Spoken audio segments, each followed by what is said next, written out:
Apakah ada jalan tengah mengatasi dilema pembagian bantuan? Kami akan membahasnya bersama Menteri Sosial Juliari Batubara dan Bupati Bolaang Mongondo Timur Sehan Salim Lanjar. Assalamualaikum, selamat malam Pak Sehan.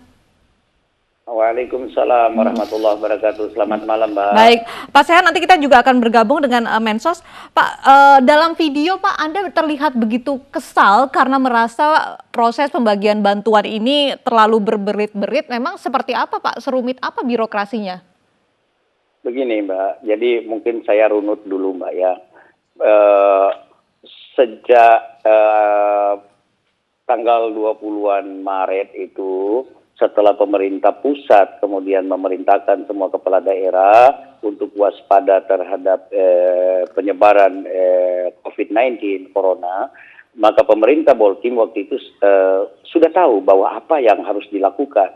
Karena kita akan melakukan pembatasan aktivitas masyarakat guna untuk pencegahan. Jadi tidak boleh lagi orang Boltim waktu itu untuk keluar. Saya tanggal 23 itu sudah mengeluarkan surat bersama kepada seluruh masyarakat dan memerintahkan bahkan ASN bekerja di rumah, anak sekolah belajar di rumah. Dan kemudian langsung di 4 titik perbatasan dengan beberapa daerah, kita langsung coba melakukan pengetatan. Nah, rakyat Boltim, kemudian saya turun sampai jam 12 malam. Saya mungkin bupati yang selalu naik di atas mobil terbuka untuk memberikan edukasi ke publik, kepada masyarakat, bahwa kita tidak hanya sekedar untuk memutus mata rantai, tapi ini memang perlu sebagai perjuangan bangsa. Nah, konsekuensinya tentunya kita pemerintah harus menyiapkan beberapa kebutuhan publik akibat pembatasan. Saya waktu itu mengambil keputusan pertama bahwa dari 81 desa, dana DD-nya itu per 100 juta kita akan kelola dan kembali akan diberikan kepada masyarakat dalam bentuk sembako, kemudian APK, kemudian persiapan untuk melakukan semprot disinfektan. Kenapa Anda sampai harus marah begitu Pak Sehan? Persoalannya begini, saat kita sudah menetapkan itu, tiba-tiba turun surat Menteri Desa bahwa dana desa hanya dapat digunakan untuk padat karya, tidak boleh untuk pembelian sembako. Bahkan waktu itu di dalam konferensi pers kita bicara dengan Pak Gubernur Sulawesi Utara, dia melarang karena ada. Tapi kan sudah dicabut Pak oleh Kemendagri yang minta dana desa untuk penanganan corona, boleh gitu Pak. Oke. Nah ini awal.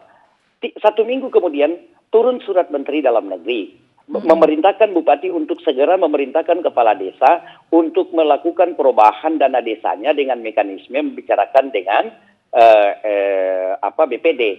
Tapi ada yang menarik di situ, tidak perlu ada evaluasi dari pemerintah daerah, sehingga saya pun tentunya melihat bahwa ini akan ada kesulitan pada pertanggungjawaban karena Juknis itu harus keluarkan Perbuk dari peraturan bupati. Tapi biarlah kita jalankan ini.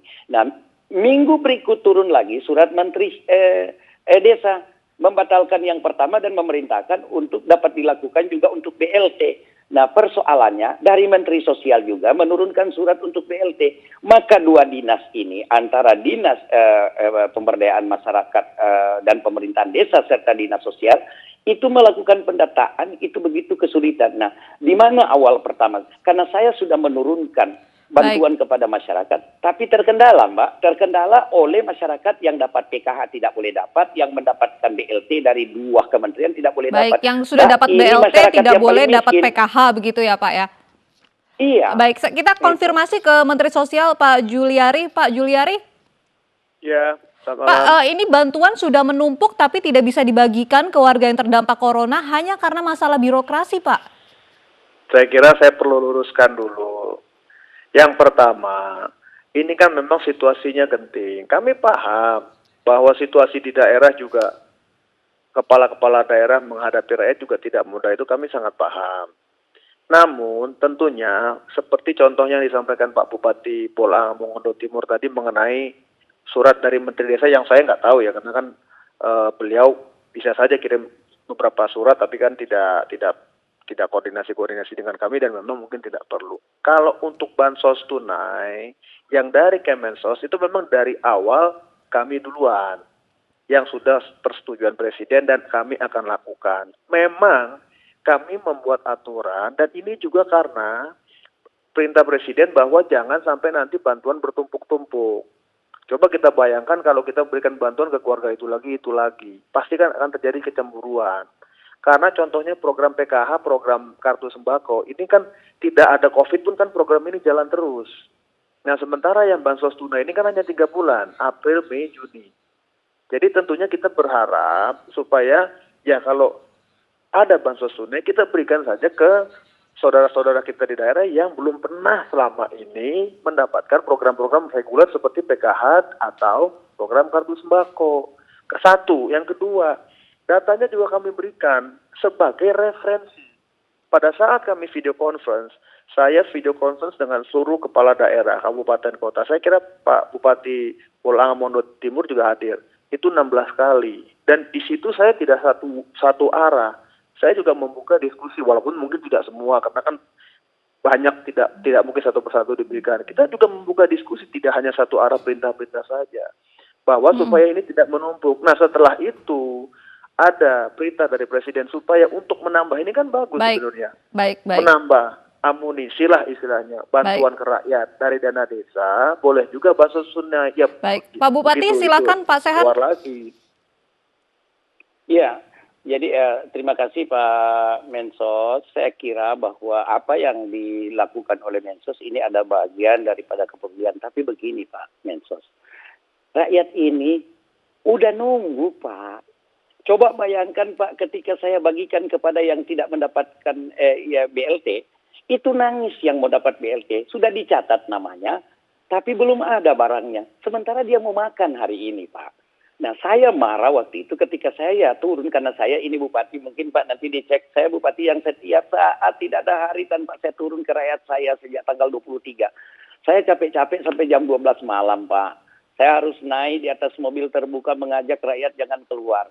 Persoalannya saya tahu persis, dia mau melaut dapat ikan yang tadinya harga 250 tinggal laku paling tinggi 25.000. Hasil pertaniannya sulit untuk laku gitu. Karena orang semuanya menahan diri untuk tidak melakukan aktivitas.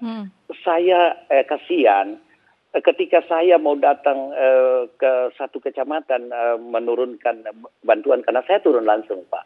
Saya tidak di tempat Pak. Saya ini orang lapangan. Baik. Pak Juliari, bagaimana ini Pak? Rakyat sudah kelaparan sampai menangis, tapi birokrasinya masih cukup panjang begitu Pak untuk menerima bantuan.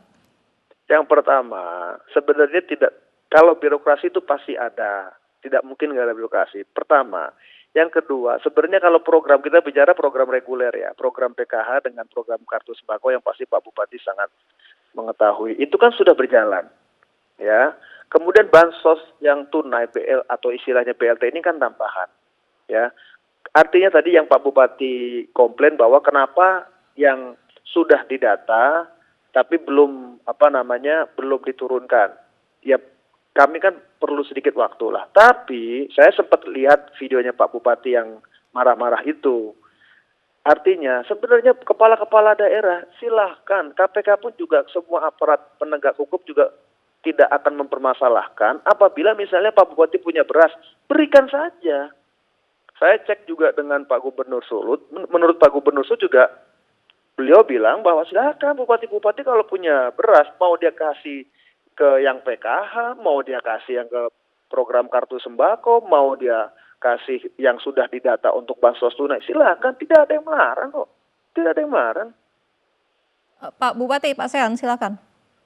Ya, Pak. Kalau perintah itu resmi, Pak, lega kita, Pak. Saya baru mengambil kebijakan kemarin, Pak. Karena dinas saya khawatir. Karena begitu. Bahkan coba lihat yang viral apa yang disampaikan oleh Gubernur Jawa Barat tentang mekanismenya. Kalau yang dapat ini tidak boleh dapat itu, yang dapat ini tidak boleh. Kan repot, Pak. Makanya saya akhirnya mengambil langkah diskresi. Saya coba teleponan sama Pak Kejari. Pak Kejari memberikan dukungan. Pak, lakukan saja, abaikan. Karena begini, di daerah saya umumnya PKH itu hanya dari 50.000 sampai 200.000, Pak. Bayangkan angka yang begini, kemudian kita harus sandingkan dengan dapat BLT 600.000. Ini ada ketidakadilan. Dia nangis, saya lakukan stimulan, tambah beras 10 kilo dia, tambah 1 kilo gula gitu. Dinas tadinya nggak khawatir karena ini. Saya bilang nggak, saya yang melakukan diskresi, saya yang tanggung jawab. Karena saya melibatkan semua komponen, di samping seluruh ASN, non-ASN yang di bawah lingkungan pemerintah daerah, ada TNI, ada Polri, ada LSM, ada wartawan, dan juga ada organisasi kemasyarakatan yang turut terlibat, ini Pak.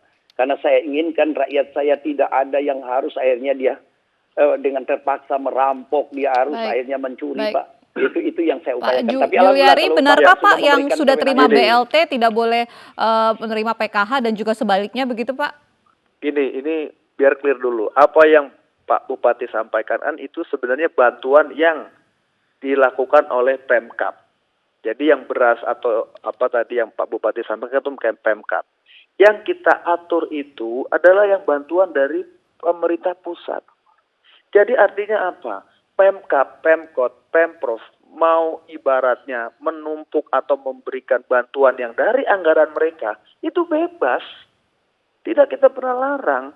Yang kita atur itu adalah bansos-bansos yang dari pusat. Artinya misalnya nanti saya sudah berikan bansos tunai yang nilainya 600.000 dari Kemensos. Ya sebaiknya, dan saya yakin Pak Bupati juga setuju, jangan lagi orang itu dikasih yang 600.000 dari dana desa. Itu saja yang kita atur. Tidak ada yang lain. Kalau Pemkab mau kasih satu orang 100 kilo beras, silakan. Tidak ada larangan. Sama sekali nggak ada larangan.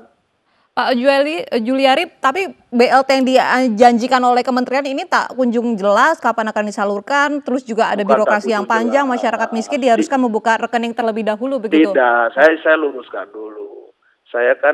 Kita kan juga perlu atur, artinya kan ada dua mekanisme. Ini kan bukan sekedar bawa uang, pakai tas, datang ke satu lapangan bagi-bagi, kan tidak seperti itu Mbak, ya kan? Ini ada dua mekanisme. Yang pertama, untuk data yang kita terima yang sudah punya rekening di Bank Himbara, langsung kita transfer. Datanya juga baru kita terima, belum semua daerah. Kemudian yang kedua, kalau dia nggak punya rekening, kita kirim kantor pos, nanti orang ngambil kantor pos. Kemarin saya ada 2 tempat saya datangi di Kabupaten Tangerang, menyaksikan sendiri orang antri di kantor pos. Jadi tidak sulit, cuma dia perlu waktu dong. Ibaratnya baru diumumin 1-2 hari, hari ini sudah ribut. Baik, Pak Jadi Sehan kalau silakan Pak. bantuan kabupaten, bantuan kota, silakan. Nggak Perlu ada waktu masalah. Pak, Anda harus bersabar begitu Pak. Apakah masyarakat Anda bisa bersabar Pak? Enggak, gini dulu. Iya, saya kira begini sebenarnya dulu, Mbak. mungkin, Pak Bupati, ini saya kira masukan begini saran dulu. mungkin Ya, silakan, Pak. masukan Silakan, saran Pak. ke Kemensos, karena Kemensos juga itu kan tentunya punya tanggung jawab yang besar, dan saya tentunya sangat senang ketika rakyat saya itu. Tapi sebaiknya menurut saya tidak dalam bentuk BLT membuka lagi orang baru, tapi PKH yang ada itu bagaimana ditingkatkan nilainya supaya tidak terjadi kecemburuan sosial di masyarakat. Kan sudah ada rekening PKH ribuan orang, di saya ada 3 ribuan kalau nggak saya salah. Nah, kalau itu yang didorong, maka berarti yang lain itu di back langsung oleh pemerintah daerah dengan sembako. Sekarang ini yang jadi kecemburuan itu ada PKH-nya, karena dia ternyata PKH itu kan saya juga lama ngerti ini PKH ini. Kalau PKH ini datanya masih dari saya sebelum Bupati, ternyata itu aja cuman mana yang sudah mapan sedikit dikurangi. Baik. PKH itu ada yang cuma dapat 50.000. Baik. Itu yang jadi itu. Saya kira ini saja mungkin Pak. Ini sebagai saran ya, tapi itu kan Ya, keputusan saya mungkin dari tanggapi sedikit. Kemensos. Iya, kalau bisa PKH-nya yang didorong angkanya Pak, supaya kita tidak tumpang tindih, karena dana DD juga itu ada untuk BLT dengan beda kriteria Pak. Baik, Nah, ini semoga tanggapi sedikit. kedepannya lebih ada kejelasan begitu ya Pak ya, tidak ada birokrasi yang terlalu berbelit-belit sehingga Saya tanggapi bantuan sedikit bisa boleh ya? segera Saya disalurkan. tanggapi sedikit Baik, boleh ya? sedikit saja Pak, sedikit. Iya, jadi begini.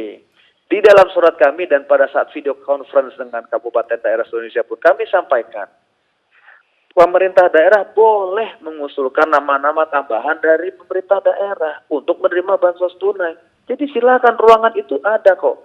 Di surat edaran yang tadi juga disampaikan dari KPK juga ada dijelaskan di situ, boleh nama-nama, boleh dari daerah mengusulkan siapa yang terima, kita terbuka kok. Sebenarnya nggak ada masalah. Baik. Semoga ini bantuan bisa segera tersalurkan sehingga memang masyarakat terdampak corona bisa menikmati bantuan tersebut. Terima kasih Bapak-bapak sudah bergabung bersama kami di AI News Sore.